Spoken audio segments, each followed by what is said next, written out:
अस्सलाम वालेकुम everyone, I hope you are doing well.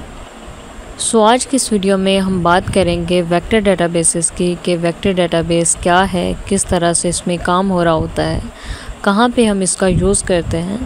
सो ये तमाम चीज़ें हम इस वीडियो में सीखेंगे। तो चलिए सबसे पहले तो हम ये समझने की कोशिश करते हैं कि वेक्टर डेटाबेस है क्या। सो अगर हम इसके बारे में बात करें तो वेक्टर डेटाबेसेस जो होती हैं ये एक स्पेशलाइज्ड टाइप की डेटाबेस होती हैं जो डेटा को वेक्टर्स की फॉर्म में स्टोर करती हैं और ये उन एप्लीकेशंस के लिए बहुत फ़ायदेमंद होती हैं यहाँ पे डेटा का जो रिप्रेजेंटेशन होता है वो डेंस न्यूमेरिक एरे में हो या एम्बेडिंग की फॉर्म में हो। तो चलिए सबसे पहले तो हम ये समझने की कोशिश करते हैं कि वेक्टर डेटाबेस जो है ये ट्रेडिशनल डेटाबेस से किस तरह से डिफरेंट है। सो ये समझना ज़रूरी है। जब हमें इसकी समझ आ जाए कि ट्रेडिशनल डेटाबेस में क्या फ़र्क है और वेक्टर डेटाबेस में क्या फ़र्क है, तो हमें समझने में आसानी होगी कि इनका यूज़ कहाँ पे होता है और वेक्टर डेटाबेस को क्यों इतनी ज़्यादा अहमियत दी जाती है। सो सबसे पहले हम बात करते हैं ट्रेडिशनल डेटाबेस के बारे में।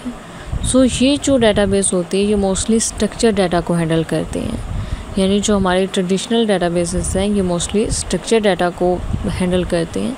जैसे रिलेशनल डेटाबेस सीक्वल में टेबल होते हैं, यहाँ रो और कॉलम का स्ट्रक्चर होता है। सो हर कॉलम जो होता है इसमें वो एक स्पेसिफिक टाइप का डाटा स्टोर करता है, जैसे नंबर हो गया, स्ट्रिंग हो गई या डेट्स वगैरह हो गए। इसी तरह से अगर हम वेक्टर डेटाबेस के बारे में बात करें तो ये अनस्ट्रक्चर्ड डाटा को हैंडल करते हैं, जैसे कोई इमेज को हमने स्टोर करना हो, टेक्स्ट हो या ऑडियो हो एंड एट्सेट्रा, जिसे हम एम्बेडिंग या वेक्टर में कन्वर्ट करते हैं। यानी इसमें डाटा स्टोर करने के लिए हम पहले उसे एम्बेडिंग या वेक्टर्स में कन्वर्ट करते हैं, देन हम इसके अंदर स्टोर करते हैं। वेक्टर्स क्या होते हैं? वेक्टर बेसिकली एक n डिमेंशनल एरे होते हैं जहां हर डिमेंशन डाटा के किसी स्पेसिफिक फीचर को रिप्रेजेंट करती है।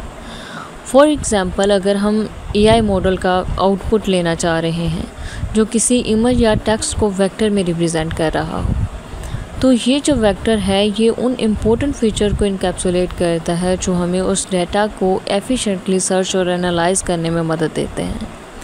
सो ये है बेसिकली इन दोनों में डिफरेंस। और भी कई डिफरेंस है लेकिन ये मेन डिफरेंस है ट्रेडिशनल डेटाबेस में और वेक्टर डेटाबेस में। सो अब हम यहाँ पे बात करते हैं कि वेक्टर डेटाबेस यूज़ कहाँ पे होते हैं। यानी हमने ये तो देख लिया कि वेक्टर डेटाबेस क्या है, ये किस तरह से ट्रेडिशनल डेटाबेस से मुख्तलिफ है। सो अब हम जिस चीज़ को देख रहे होंगे वो ये है कि वेक्टर डेटाबेस कहाँ पे यूज़ होते हैं।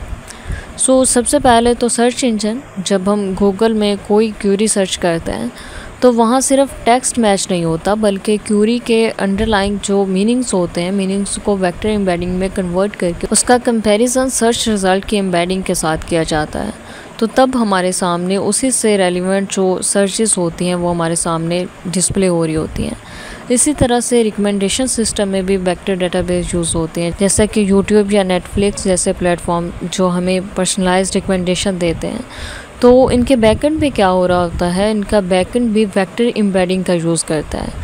आपकी वॉच हिस्ट्री, आपकी प्रेजेंस को वेक्टर में कन्वर्ट किया जाता है और फिर उसे सिमिलर वेक्टर में कन्वर्ट करके आपको रिकमेंड किया जाता है कोई भी चीज़। अगर आप एक ही चीज़ को बार बार वॉच कर रहे हो यूट्यूब के ऊपर या नेटफ्लिक्स के ऊपर, तो वो आपकी वॉच हिस्ट्री को देखता है, वो फिर उन्हीं से रिलेटेड जो सिमिलर चीज़ें होती हैं उन्हें ढूंढ के आपके सामने प्रेजेंट करता है। इसी तरह से AI एप्लीकेशन में भी हम वेक्टर डेटाबेस ही यूज़ करते हैं। ये AI एप्लीकेशन जैसे कि natural language processing, NLP models और कंप्यूटर विजन में वेक्टर डेटाबेस बहुत यूज़फुल होती हैं क्योंकि ये लार्ज स्केल एम्बेडिंग को एफिशिएंटली स्टोर और रिट्रीव कर सकती हैं। सो वेक्टर डेटाबेस जो हैं ये रियल टाइम क्यूरी के अगेंस्ट मिलियन या बिलियन वेक्टर्स को प्रोसेस करती हैं। वो सिमिलरिटी सर्च के लिए ऑप्टिमाइज होता है। इस तरह से इसमें काम हो रहा होता है। इसे हम एक एग्जांपल से समझते हैं कि AI मॉडल में किस तरह से वेक्टर डेटाबेसेस यूज़ हो रही होती हैं। सो जस्ट इमेजिन कि आपके पास एक इमेज कलेक्शन है और आप चाहते हो कि यूज़र जब कोई स्पेसिफिक इमेज सर्च करे तो वो सिमिलर इमेज को ही रिटर्न करे। सो इसमें क्या होगा कि पहले हमारा जो AI मॉडल होगा वो उन सारी इमेजेस को वेक्टर की फॉर्म में कन्वर्ट करेगा और जब यूज़र कोई इमेज क्वेरी करेगा तो उस इमेज का जो वेक्टर होगा वो कैलकुलेट होगा और डेटाबेस में से सिमिलर वेक्टर वाली इमेजेस को रिटर्न करेगा जो यूज़र की जो इमेज होगी उससे मिलती जुलती होगी। सो आपने गूगल लेंस में ये देखा भी होगा कि किस तरह से हम एक इमेज से रिलेटेड जो इमेजेस होती हैं यानी सिमिलर जो इमेजेस होती हैं हम उन्हें सर्च कर सकते हैं। सो उनके पीछे इसी तरह से काम हो रहा होता है। सो अगर हम इसे एक और एग्जांपल से समझने की कोशिश करें तो वो यूँ होगा कि अगर आप एक ऑनलाइन स्टोर पे हो और कोई प्रोडक्ट सर्च कर रहे हो, अगर हम अमेज़ोन की बात करें तो अमेज़ोन पे आप कुछ सर्च करें और आपके सामने बहुत ज़्यादा रिज़ल्ट आ जाएं जो कि रैंडमली रिज़ल्ट हों और आपको ख़ुद से वहाँ पे ढूंढनी पड़े अपनी चीज़। सो ऐसा नहीं होता। सो हो क्या रहा होता है कि हम जस्ट कोई भी चीज़ सर्च करते हैं, अगर हम मोबाइल ही सर्च करें तो उसी से रेलिवेंट जो चीज़ें होती हैं वो आ रही होती हैं। ऐसा तो नहीं होता ना कि बहुत सारी चीज़ें एक साथ आ गई, यानी रैंडमली उसने रिज़ल्ट हमारे सामने प्रिंट कर दिया और हमें ख़ुद से ढूंढना पड़ा हो। सो ऐसा नहीं होता, बल्कि हमने जो चीज़ सर्च की है वही हमारे सामने आती है, यानी उसी के रेलिवेंट जो चीज़ें होती हैं वो हमारे सामने आ रही होती हैं। सो ये किस तरह से आ रही होती हैं, इनके पीछे इसी तरह से काम हो रहा होता है, यानी वेक्टर डेटाबेस उनमें से देखती है कि जो सिमिलर चीज़ें होती हैं, जो सिमिलर वेक्टर्स होते हैं वही हमारे सामने प्रिंट हो रहे होते हैं। सो अब हम कुछ पॉपुलर वेक्टर डेटाबेसेस की बात कर लेते हैं जिसमें पाइनकोन है। पाइनकोन एक पॉपुलर वेक्टर डेटाबेस सर्विसेज है जो मैसिव स्केल पे वेक्टर एम्बेडिंग को स्टोर और सर्च करने के लिए यूज़ होती है। इसी तरीके से क्यूड्रांट है, ये भी एक बहुत मशहूर ज़माना वेक्टर डेटाबेस है जो फास्ट सिमिलरिटी सर्च और AI बेस्ड एप्लीकेशन के लिए यूज़ होती है। इसी तरीके से फाइस है फेसबुक AI सिमिलरिटी सर्च। सो ये भी फेसबुक का एक ओपन सोर्स टूल है जो कि डिमेंशनल वेक्टर सर्च के लिए ऑप्टिमाइज्ड है। सो अब हम इसी को मज़ीद समझने के लिए इसके कुछ यूज़ केसेस के बारे में बात कर लेते हैं कि इनका यूज़ किस तरह से होता है। सो जो इसकी कॉमन एग्जांपल है वो फेशियल रिकॉग्निशन है। जब आपका फेस स्कैन होता है तो आपका जो फेशियल डाटा है वो एक वेक्टर में कन्वर्ट होता है और फिर वेक्टर डेटाबेस जो होती है और फिर डेटाबेस सिमिलर वेक्टर्स के अगेंस्ट चेक करता है कि आपका फेस किसी एग्जिस्टिंग फेस से मैच करता है या नहीं। तो अगर तो मैच कर रहा हो तो वो वहाँ पे रिज़ल्ट दे देता है कि मैच है, अगर नहीं होता तो वो रिज़ल्ट प्रिंट कर देता है कि आपका फेस मैच नहीं कर, यानी जो फेशियल रिकॉग्निशन होती है इसमें यूज़ हो रहा होता है इसका।